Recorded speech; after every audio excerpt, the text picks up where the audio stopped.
Welcome to the Jayne Avery Show on Lyme Bay Radio, where my guests and I explore all things well-being. This week our topic is Obsessive Compulsive Disorder, also known as OCD.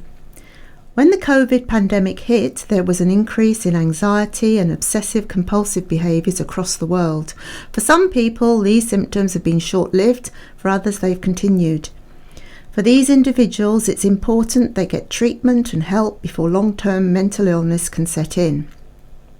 Families and teachers can play a vital role in recognising symptoms and encouraging their loved one or pupil to get help.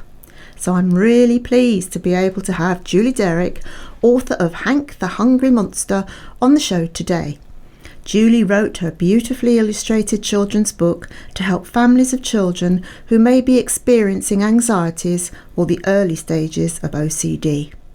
Welcome, Julie. It's lovely to have you here. It's lovely to be here. Thanks for inviting me. Yeah, it's good to see you. Do tell us a little about yourself and how you came to write your book. Okay, well, obviously I'm Julie, and the first thing I want to say is I'm not a medical professional. I am just a mum who's experienced firsthand what it's like to have a daughter diagnosed with severe OCD and the impact it has not just on her but on the family as a whole. Now, I had no intention whatsoever of writing a book, but the early hours one morning, out came the idea, popped into my head to write the book, and there it stayed for about 2 to 3 years on my laptop until last year my husband said, I think it's time now to actually publish the book, and that's what I did. So I published it last November. Lovely. And it's to raise awareness. Brilliant. So what is OCD? And basically OCD is broken into 3 separate components, which is the which is the obsessive bit. And these are bad thoughts, but they're not thoughts like a lot of people have bad thoughts. They're ones that go over and over and they can't be released at all. Then you've got the compulsion bit, and that's where these thoughts lead a sufferer to believe that they've got to do something over and over in the belief that it's keeping them safe and calming the thoughts. But the disorder bit is that it doesn't calm the thoughts. It keeps going over and over in the head and it just won't release, and they just keep having to do more and more repetitive compulsions. That must be really difficult to live with, and I've heard that OCD doesn't just affect the person suffering but also impacts on the whole family. How did you find it affected your family? It had a massive effect on us because my daughter also had a sibling 16 months younger. So it obviously had an impact on her, because what OCD does, it recruits everybody in its path. And you'll be surprised what bizarre things you will do to accommodate its demands, because when you've got a child there who is just so anxious, you'll be surprised what you'll do to try and calm the anxiety. But what we were doing were all the wrong things rather than the right things, and in the end we as a whole family jump into the demands of this, what I call the monster. Right, yeah. So it must be tempting to go along with it, but I understand it's not the best course of action. So how can a parent or a teacher recognise when a child may have OCD? There are a number of things that can sort of be a telltale sign, including doing something over and over again, like washing hands, for example. They can spend longer doing normal things, like having a shower or getting ready. A sudden change in eating habits, because sadly there is a link between eating disorders and OCD as well. It can control eating. They can be avoiding certain places or activities, being late, having meltdowns, and struggling with everyday life. And with sort of in school, telltale signs there can be low school attendance, avoiding again things like desks or rooms, unexplained anxiety attacks, reluctance to maybe expose parts of their body, forgetting, or really it was avoiding taking items home from school. And it can also result in maybe siblings avoiding places or people as well. So there's some of the things that I find from experience can be a telltale sign that OCD is happening. Yes, so people might not link these things. So you were saying about not wanting to show parts of your body or leaving books behind. Now, why would a child with OCD constantly leave books behind? Well, it could be, you see, if they've got, for example, contamination issues where they fear germs, it could be that something associated with germs with that desk, they know then that a child might have transferred those germs to another room, to another desk, or even to a lunchtime table. Because very often you find OCD sufferers tend to be intelligent individuals. So they, of course, can then realise that that germ or contamination could be spread around, and it becomes an unknown to them, that they don't know where that germ is currently living. So they will avoid those areas at all costs. Right, so you were saying about not showing parts of their arms. As you say, some children will say, you know, I don't want to take my jumper off for the school photos or whatever, and the teacher may get annoyed, but from what you were saying, they need to take into account that there could be a very good reason why the child doesn't want to do this. Yeah, because particularly if they've got contamination issues, you'll find there'll be parts of their body possibly they'll want to keep covered. And if they insist on the child removing that item they're uncomfortable with, that can not just only impact on the child because their anxiety levels, and it will then result in them doing more compulsions. But not just the child, but they'll get the rest of the family doing those compulsions as well.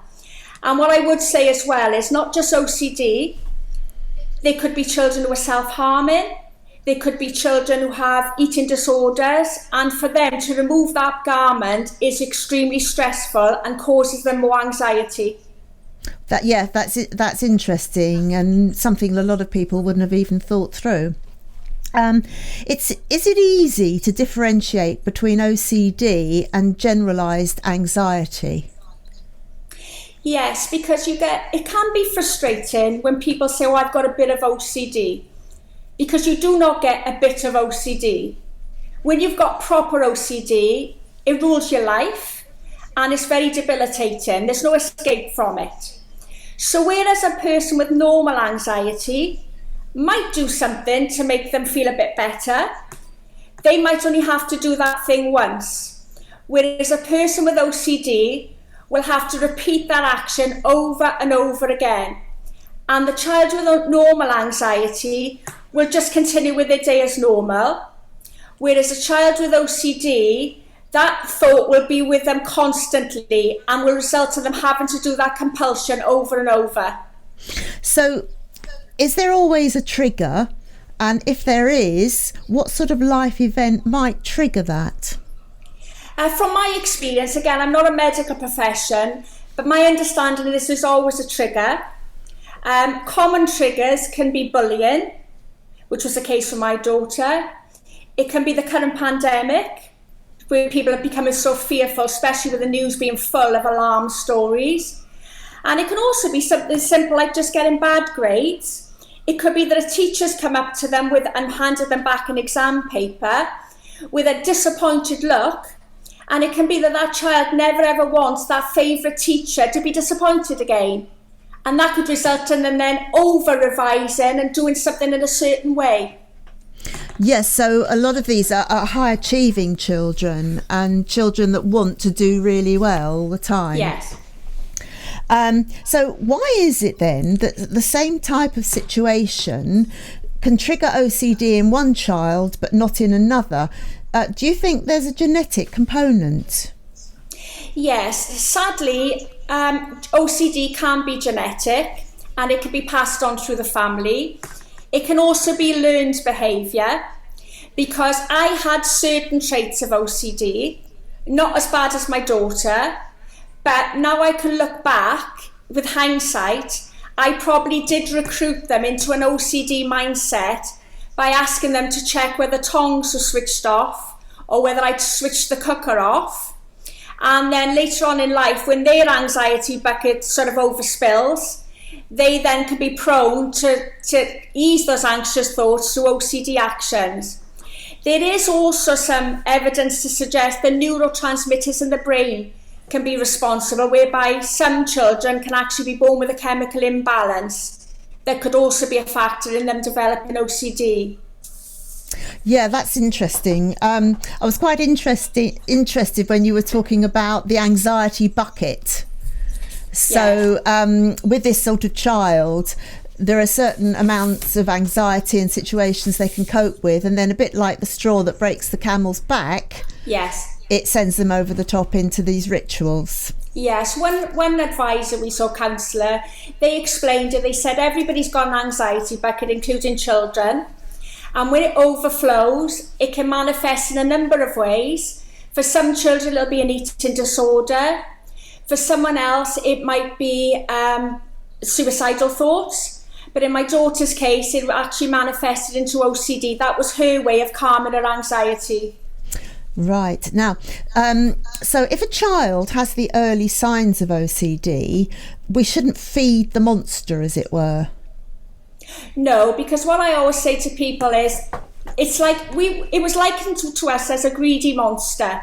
The more you feed it, the bigger the demands will become, because it will never get full.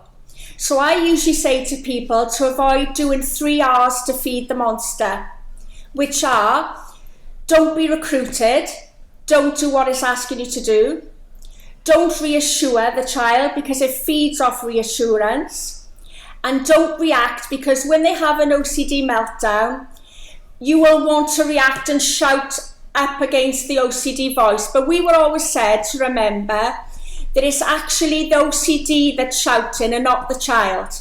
And that was one way I used to try not to react. Yeah, it must be very difficult. And then it's finding the balance, isn't it, between actually not feeding the monster, but sending the child into more anxiety. That's right, yeah. So it must be exhausting thinking of ways to distract a child who is in meltdown. Have you any tips for anyone who finds themselves in that situation? Yes, I would strongly advise, the minute you can see them getting anxious and lead into a meltdown, distract the thoughts straight away. You can do this in a number of ways, depending on how bad the anxiety is. It can be just simply changing the conversation to something that sort of engages with them. In my case, what worked really, really well for us, we live close to the coast, and I used to just put my daughter in the car. We would go for a ride around the coast, and then by the time we come back, that would have calmed the thoughts and the anxiety. And then music played a big part with us as well. And we always had our favourite song that we would play the last part of the journey, and that would calm her down then, ready for the ensuing rituals we would have to do before we could go back into the house. It could be playing a board game. It's just really identifying what sort of thing is going to distract your child, because obviously you will know your child better and know what will work for them. Yes, because at the beginning, you were saying you're not a medical, you're not a doctor. No. So where can parents get help if they think their child might be developing OCD? Right, this can be the tricky part, because there was a long waiting list when our daughter was ill, and we waited over a year. Due to the current pandemic, I dread to think now how long the list is, because I'm having so many parents contact me with children as young as 5 and 6 who are developing these signs. So what we did while we were waiting, we actually sought private counselling. Obviously there's a cost to that. But then there is also an NHS funded section which is called CAMS, which is Children and Adolescent Mental Health Services. And we were very, very fortunate that they were the ones then that came on board and tried to re-educate us on the right things to do rather than feed this monster. And that is why I decided with my books that I'm actually donating 50% of any profits made to try and let them help more children and families. Yes, because I should think anybody in that situation is feeling quite desperate. Yes. So this is where your book, Hank the Hungry Monster, will be an invaluable tool for parents and teachers to have to hand. Do tell us how we can use the book, the first book in the series. I wrote it to raise awareness to parents of how to identify the early signs of OCD. But the message for the children within the story, and it's not necessarily just children with OCD, it can be children with anxiety too. And it's basically to teach them how to speak up to the thoughts, the importance in confiding in someone, whether it be the parent, a teacher, or a friend. And also, it's to raise awareness of how mean behaviour or words and actions can have serious consequences on some children. So if you've got a child that's displaying early signs of being mean, this book is for those children too, to try and identify that it might be a throwaway remark to them, but for certain children, it can be sort of life-changing. Yeah, I can quite understand that. So I hear you have another book in your Mind Monsters series coming out on the 25th of August. Are you allowed to give us a little taster? I can give you a little taster, yes. It's going to be another monster who's going to take on Hank. And this monster is going to represent how to replace OCD thoughts with happier thoughts and distractions. And it'll be really to drum the message of how important it is to distract those thoughts into more pleasant ones instead. Yes, because having read your book, Hank, he is quite a persuasive man or monster, isn't he? He is, yes. So let's hope that next one can give him as good as he gets. Yes, it'll be Hank versus but I can't give the name. Right. So where can we get a copy of your book? Right, well, my copies of my book, I actually give signed copies of my book on my website, personally signed ones. And I've also got a special Hank bookmark that they get with the book. And that's available on my website, which is www.themindmonsters.co.uk. Lovely. Right. Well, I shall probably put that on some notes afterwards for people to sit to get. Have you got any media accounts? I have. I've got a blog, which is copywhatIuse.com. And then I tend to be more active on my Facebook page, which is called The Mind Monsters. I'm very active on LinkedIn, and I'm Julie Derrick on that one. And on Instagram, I'm Julie Derrick 55 and small a. And I am on Twitter as well, but I have to confess, I don't go on Twitter as much.